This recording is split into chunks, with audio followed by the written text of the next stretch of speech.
안녕하세요. 1분 책 읽기 매일 낭독 시간입니다. 매일 10분의 낭독으로 나를 견고하게 다지는 시간을 가집니다. 저와 함께 영감의 쾌감을 느껴보시기 바랍니다. 오늘은 2020년 7월 14일 화요일입니다. 저는 어제 밤에 군대 간 아들이 꿈에 나왔어요. 꿈에 나와서 엄마 라면 좀 끓여줄 수 있어? 그러더라고요. 그래서 아들이 라면을 먹고 싶은가 보다. 꿈속에서 아들을 만났네. 라는 생각이 아침에 또 약간 눈물을 글썽글썽 하면서 그렇게 이제 잠에서 깼습니다. 지금 훈련소 들어간 지는 일주일하고 이틀 정도 됐어요. 이제 이번 주부터 소대별로 돌아가면서 공중전화를 사용해서 부모님께 전화를 할 수 있게 된다고 합니다.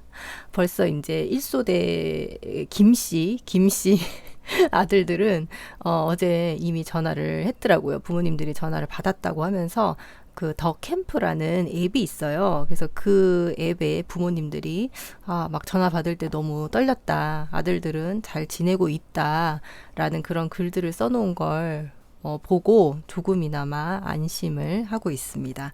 저희는 한 수요일에서 목요일 정도 전화를 받을 것 같더라고요. 네, 오늘은 어제에 이어서 인생에 한 번은 유대인처럼 해서 괜찮았던 부분, 살아남고 싶다면 돈을 소중히 여겨라 라는 이 부분을 한번 낭독해 보도록 하겠습니다. 여러 돈에 관련된 책들을 통해서 우리는 돈에 관한 인식, 돈에 관한 믿음 이런 것들을 긍정적인 마음을 가져야 한다라는 걸 배웠잖아요. 근데 이 속에서도 그걸 강조하고 있습니다. 돈을 많이 모은 사람들, 부자들은 뭔가 나쁜 짓을 해서 벌었을 거야 라는 개념을 이제는 더 이상 가지지 않죠. 이 유대인들은 예전부터 이 핍박받는 환경 속에서 돈이 나를 지켜준다 라는 그런 개념을 가지고 있어요. 그래서 그걸 자녀들에게도 어릴 때부터 교육을 시킨다고 합니다. 살아남고 싶다면 돈을 소중히 여겨라. 태어날 때 가난한 것은 내 탓이 아니지만 죽을 때 가난한 것은 내 탓이다. 특히 죽음을 앞두고도 가난에서 벗어나지 못하고 재산을 전혀 쌓지 못한 것은 결코 용서받지 못할 일이다. 탈무드. 돈에 관해서 사람들은 두 가지 모순된 심리를 가진다. 한편으로는 돈의 가치를 인정하고 돈으로 자신의 이해득실을 판단한다. 또 한편으로는 돈을 좋아하는 것은 천박한 일, 도의를 중시하고 재물을 가볍게 여긴다 라는 전통적인 육아 사상이 뿌리 깊게 박혀 있다. 보통 유대인이라고 하면 장사에 능하다는 이미지가 강하다. 그러한 민족적 특성을 갖게 된 사연을 역사 속에서 살펴볼 수 있다. 기원전 6세기 강유역에 위치한 바빌론은 토지가 비옥하고 기후가 따뜻하며 물자가 풍부한 국가였다. 바빌론은 상업과 교통이 빠르게 발전했다. 천혜의 환경을 갖춘 바빌론은 당시 세계에서 가장 유명한 무역 도시였다. 바빌론 유수로 건너온 유대인들은 그곳에서 첫 번째 무역을 시작했다. 얼마 후 유대인은 몸속에 흐르는 장사꾼 기질을 발견한다. 예루살렘을 빼앗기고 타향살이를 해야 하는 불리한 요소가 자유무역의 유리한 요소로 전환된 셈이다.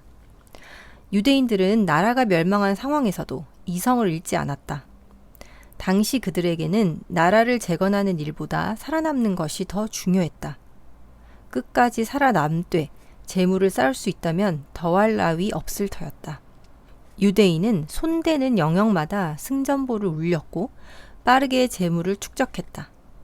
많은 유대인이 갑부로 둔갑했고 바빌론 제국에서 고위 관직을 차지하기도 했다. 수천 년이 흐르는 동안 유대인은 혹독한 방랑길에 올라야 했다. 농사짓고 살아갈 안락한 땅을 염원하는 것은 이루지 못할 꿈이 됐다. 유대인이 간직한 씨앗은 비록 뿌리내릴 땅은 잃었지만 바람을 타고 자유롭게 세상을 여행 중이다. 유대인의 가슴 속에는 살아남고 싶다면 돈을 소중하게 여겨라 라는 말이 깊이 새겨져 있다.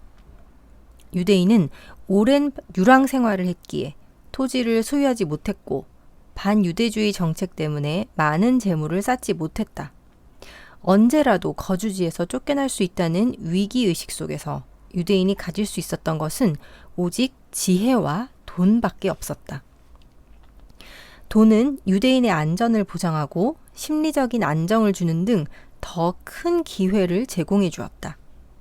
옛말에 물고기를 잡아주는 것보다 물고기 잡는 법을 가르쳐 주는 게 낫다라는 말이 있다.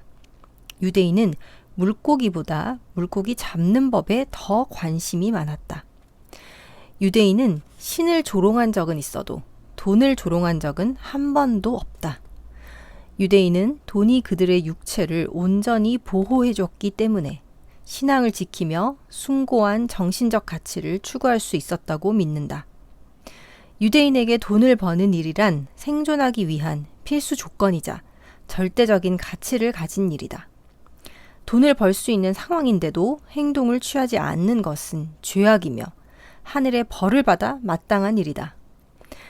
돈이 있는 곳에 유대인이 있다는 말이 있다. 유대인은 세계 무역시장을 적극적으로 개척하고 있으며 세계 각국의 무역 파트너들과 친밀한 관계를 유지하고 있다. 심지어 이교도와 거래를 이어주는 역할도 불사했다. 이슬람교는 창시된 이래로 서양 기독교 세계와 대치 국면에 들어갔다.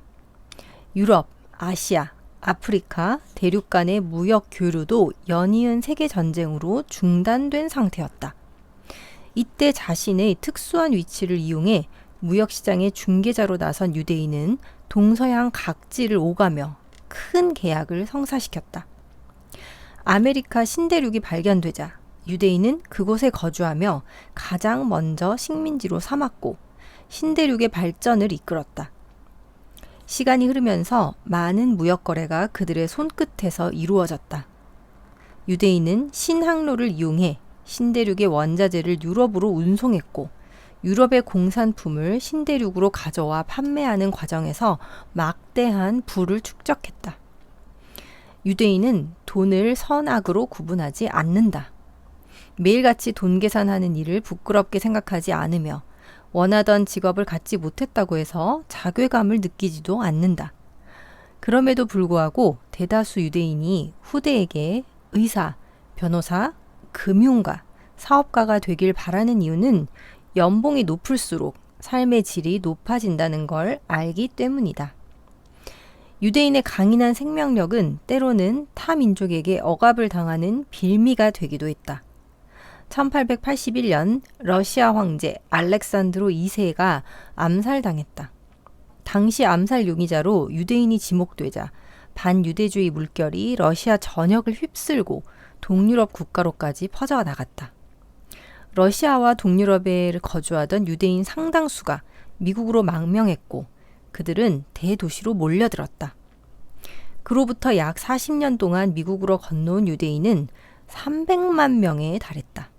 미국에 도착한 유대인 대다수는 문화 수준이 낮고 영어를 할 줄 몰랐다. 그들은 허기도 채우기 힘든 열악한 상황을 참아가며 생계를 이어나갔고 적은 임금을 받으며 가족을 부양했다. 유대인은 타고난 사업가적 기질을 발휘하면서 후대를 위한 교육에 힘썼다. 이민 2세대는 서서히 블루칼라에서 화이트칼라로 넘어갔으며 그와 함께 사회적인 지위도 크게 향상됐다.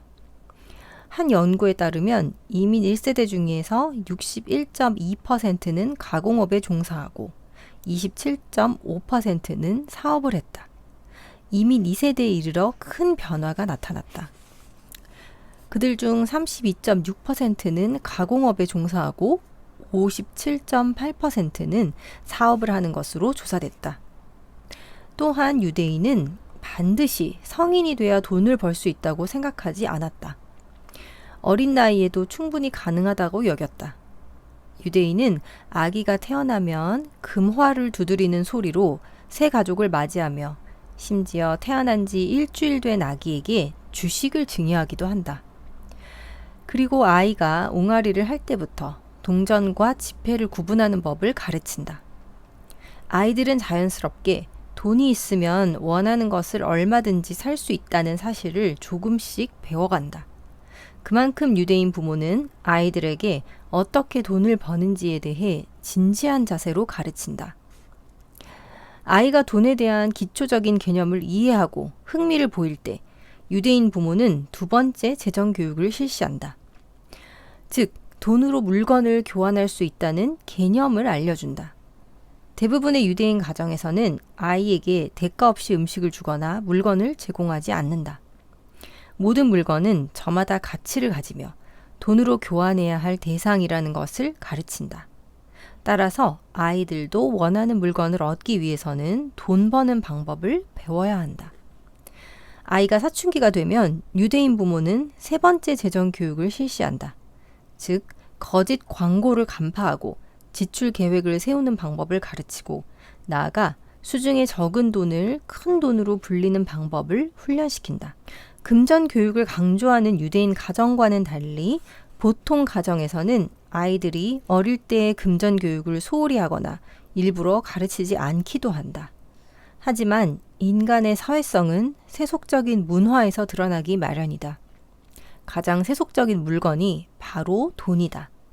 그만큼 돈을 제대로 이해하고 배우는 것은 상당히 중요한 일이다. 이렇듯 유대인은 돈에 대한 집착을 부인한 적이 없으며 오히려 돈을 세속의 신이라 축혀 올린다. 역사는 참 불가사의한 것이다. 타국의 권력자가 유대인을 멸시해 고향에서 쫓아내고 온갖 박해를 가했는데 오히려 그들은 돈 버는 재능을 이용해 안락한 생활을 누렸다. 지금은 유대인이 세계 최고의 사업가로 불리지만 처음에는 생존해야 한다는 비장한 몸부림에 불과했다. 하지만 그들은 승리했고 지금까지 승자의 미소를 잃지 않았다.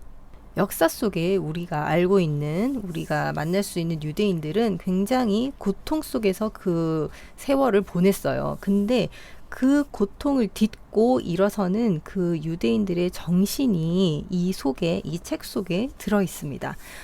살아남으려면 돈을 소중히 여겨라 라는 부분인데 어릴 때부터 이렇듯이 유대인들은 돈에 대한 재정 교육을 철저히 시킨다고 합니다. 왜냐하면 돈만이 나를 살아남게 하니까. 오늘도 저와 함께 해주셔서 정말 감사합니다.